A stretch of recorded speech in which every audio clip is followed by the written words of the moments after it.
Today, I'm going to talk about INTJs and what we think about other INTJs, or at least in my opinion.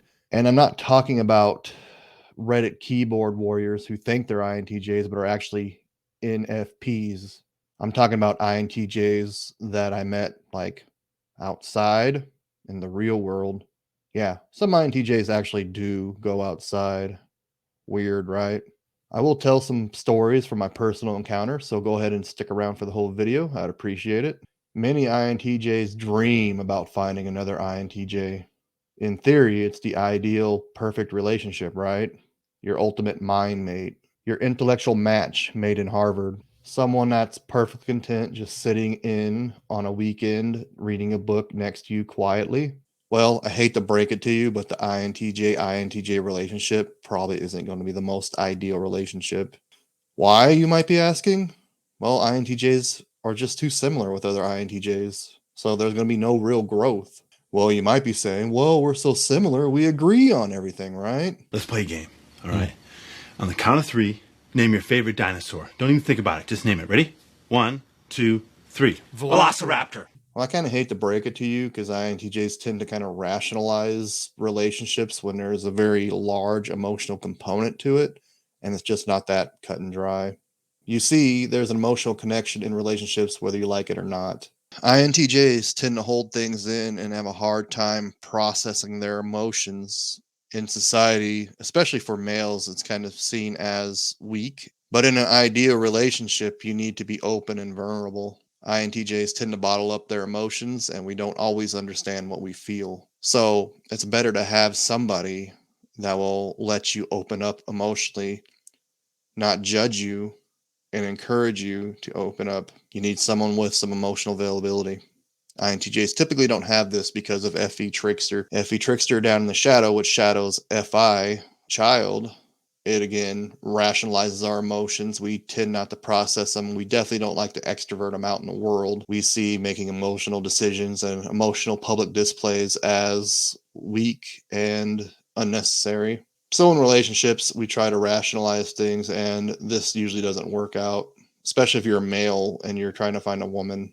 If you don't have somebody that you can open up to, your relationship's going to sour pretty quick because you're just not addressing the elephant in the room. So if you're in a relationship with an INTJ and it comes to the time where you're going to have to open up and talk about your emotions, and opening up to another INTJ that's just going to further rationalize your emotions and encourage you not to process them correctly probably isn't going to be ideal. They're going to give you pragmatic solutions rather than comfort you. Unless you could find a way to negate this double FE blind side, then maybe it can work. But is this going to be a long-term solution? Again, you're going to have somebody that's going to be wired a lot like you. They're not going to be your twin, your carbon copy.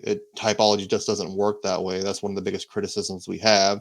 Again, you're going to need something that's going to complement you a little bit. I think there needs to be a combination of compatibility and contrast, and they're just going to be way too much contrast. You're just going to agree on too much, and you're going to be competitive. I've seen people of the same type just competitive. I've never personally seen an INTJ INTJ relationship, but I imagine it's not pretty. Probably a lot of hurt feelings there. By the way, if you're lacking direction yourself and you need somebody to talk to or walk you through something, I am now offering coaching services. And if you are one of those Reddit keyboard warriors and you'd like to be typed and find out your correct type, go ahead and contact me. The information is down below in the description, and I charge very reasonable rates. While I've never been in a romantic relationship with another INTJ, I did date one time. There was something strangely, oddly familiar about her, and I think she sensed this as well.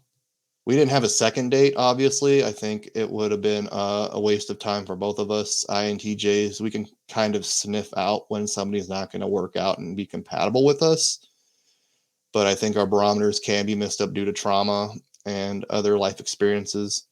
Maybe you had an INTJ parent. Let me know in the comments if you have, or if you've had a successful INTJ INTJ relationship or a not so successful one. I'd like to hear your story. But anyways, I was on this date with this INTJ woman, and it was just like talking to someone like me with boobs, basically. We didn't talk much after this date. Like I said, we kind of seek efficiency, and I didn't really think there was a point, and I think she sensed this as well, that, yeah, We might have been like intellectually matched and stuff like that, but when it comes to romance and intimacy, is that something that you really need? I don't know. I don't think so. Well, I know what you might be thinking. The INTJ INTJ romantic relationship might not work, maybe. But what about an INTJ INTJ friendship? What? Did we just become best friends? Yup! Maybe. I think this has some potential to an extent. You're not going to need the emotional camaraderie as you would need in a romantic relationship. But really, what are the odds of running into each other? It was kind of a miracle. I found another INTJ to date myself. I mean, we're 1 to 2% of the population. That's being very liberal, I think, with all the mistyping and everyone thinking they're an INTJ or INFJ. These numbers aren't very accurate at all. I kind of wonder what the true measurement is, but I don't think we'll ever find out. For some reason, people fetishize the INTJ personality type, and in my experience, it's been a rough one. The INTJ INTJ friendship. Did you finally find somebody with similar interests? A comrade that's on par intellectually? Let me know down in the comments below and give this video a quick thumbs up. Like I said earlier, if you're in a relationship with somebody of the same type as yourself, regardless of what type that may be, it usually gets pretty competitive.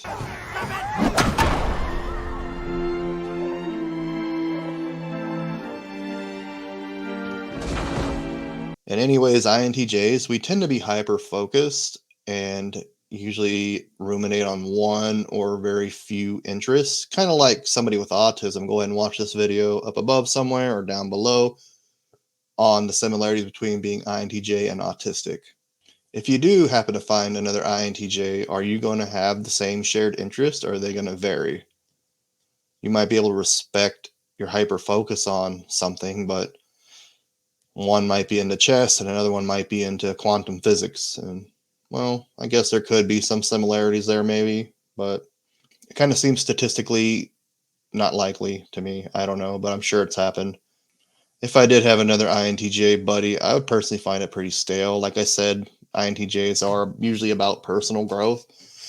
Maybe not so much when we're younger and trying to find ourselves, but we do like to grow as people. And if you find somebody that's wired exactly like you, again, not exactly like you, because that's just not how typology works. We don't put people into boxes with typology.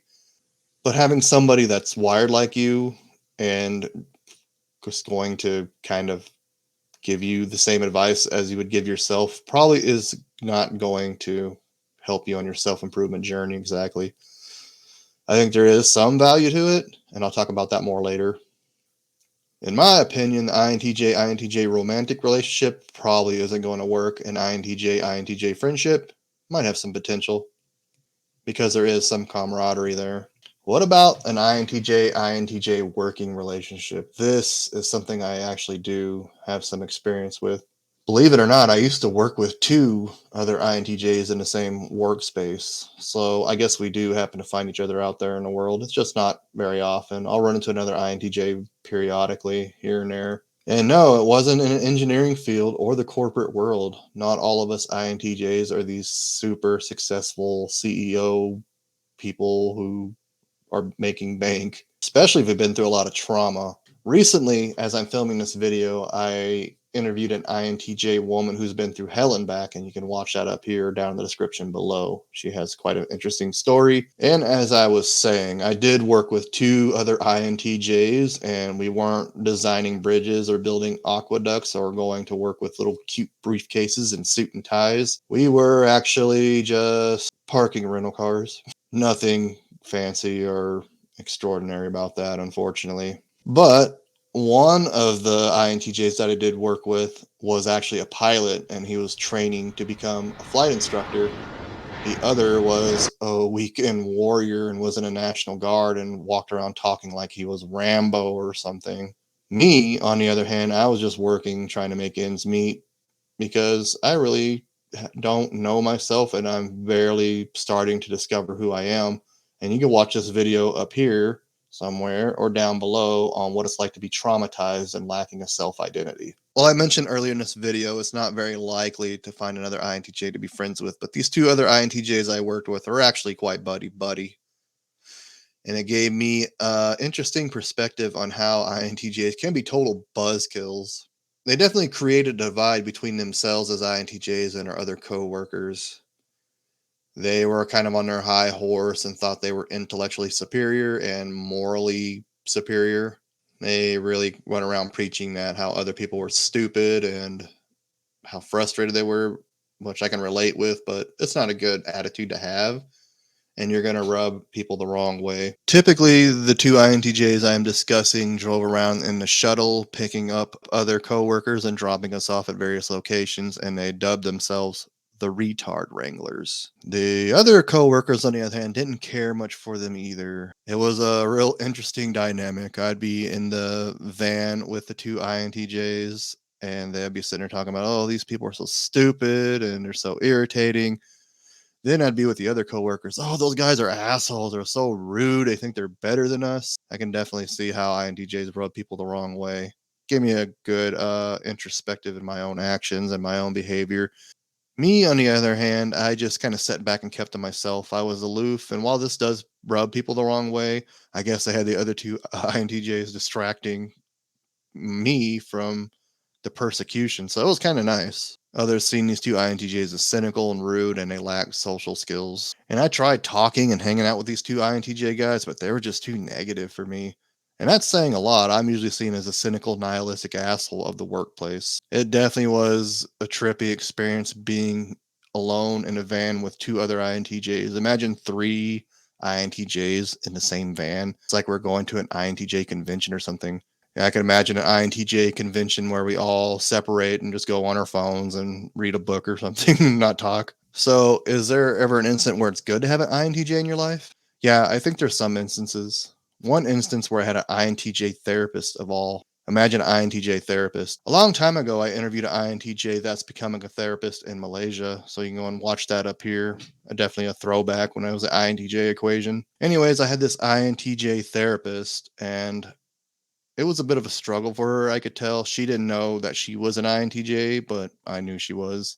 There was this one instance where I was venting to her emotionally, and she just totally trampled over how I was feeling and just gave me like this pragmatic, rational solution. And their next session, as soon as we saw each other, she just started apologizing profusely. I easily forgave her because I knew what she was going through, and I explained to her what an INTJ was and what FE trickster and SE inferior was. Basically, what she did, she tried rationalizing my situation instead of being empathetic, and that's not really what a therapist is supposed to do. You got to keep in mind, as INTJs, we do try to help people get out of their problems by giving them sound advice, but 99% of people don't want a solution right off the bat. They want to be validated and know what they're feeling is actually legitimate. But anyways, I explained what SE inferior was, and FE trickster. Basically, she didn't sense that I needed that emotional validation at that moment, which can be very challenging if you're a therapist. And SE inferior, she really didn't like giving me that bad experience, and she beat herself up for it. But anyways, yeah, an INTJ therapist can be beneficial. Like I said, we think similarly and we're wired the same way, but having somebody who's in a healthier state than I am give me advice was pretty beneficial, I would say. And if you are looking for advice from an INTJ or are an INTJ and seeking advice from another INTJ, like I said, I am doing very reasonable rates for coaching. So go ahead and check that down below. Go ahead and watch this controversial video I did on what INTJs think about wokeness and social justice warriors up here down in the description below. And I'll see you next time.